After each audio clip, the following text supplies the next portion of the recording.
Wangapi huwa wanaonaga wale wasaidizi wa rais? Unapokuaga unaona wale wasaidizi wa rais, wanakuaga wamevaa nguo gani? Wanavaa nguo nyeusi. Kama hivi eh? Kwa nini watu hawadauti wakivaa nguo nyeusi? Tunaanzia hapo sasa. Yaani kwa nini wale wasaidizi wa rais wanavaa counter suit nyeusi? Kwa nini hamna mtu amewahi kusema wale ni Freemason? Jamani, si mnawaonaga hata kama hujawahi kuhudhuria kikao labda kwenda kwenye karibu na wao, si ndio? Lakini si wao unawaona. Kwa nini watu hawadauti? Kwa nini sisi tukisema tunavaa black tunapendeza? Si ndio jamani? Sio tunapendeza. Yaani kwa nini sisi watu dauti? Alafu maafisa usalama hakuna mtu amewahi kuwadauti kwa kuvaa black. Brother, mtu akiamua kukuchukia na kuchukia tu, atakutafutia sababu. Fanikiwa, natamani ufanikiwe. Maybe utakuja kunielewa siku moja. Mtu akiamua kukutafutia sababu, hakutafutia tu. Hatuwezi kukaa kila siku tunajitetea. Jamani, hatuwezi. Black ni protocol. Black inapendeza. Sivyo? Black ni mamlaka. Hakuna mtu anaweza kumdauti afisa usalama taifa kwamba yule mbona na sio mara moja, ndo vazi lao daily wako na black tu.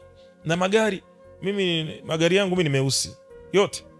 Moja tu ndo alina rangi ya ndo gari yangu ya kwanza nilinunua. Na nimeibadilisha sasa hivi rangi, pigwa na nyeusi. Sababu gari nyeusi zina mvuto, zinapendeza. Hata bei yake pia iko juu. Ni kitu kizuri. Wewe nunua gari jekundu, tunalazimishana. Kanunua gari la njano kama ile timu. Sipo huko sasa, tusigobane hapa. Sipo huko. Mtu akiamua kukuchukia kaka, una sababu ya kujitetea kwake, kaamua tu kuchukia, kaamua tu kuchafua. Kubalini hilo. Mnakwenda kufanikiwa. Jiandaeni kisaikolojia. Kuambiwa maneno yoyote, kutamkiwa vitu vyovyote. Tupo kwenye dunia ambayo ukipiga hatua inakuwa shida. Naongeaga maneno magumu kwa sababu sitaki kukulea. Mimi sio mhubiri wa kukubembeleza. Nikubembeleze nini wewe mtu mzima? Yaani viko vitu vingi ambavyo wananiunganisha navyo. Mimi sio Freemason jamani. Mimi ni mtumishi wa Mungu aliye hai.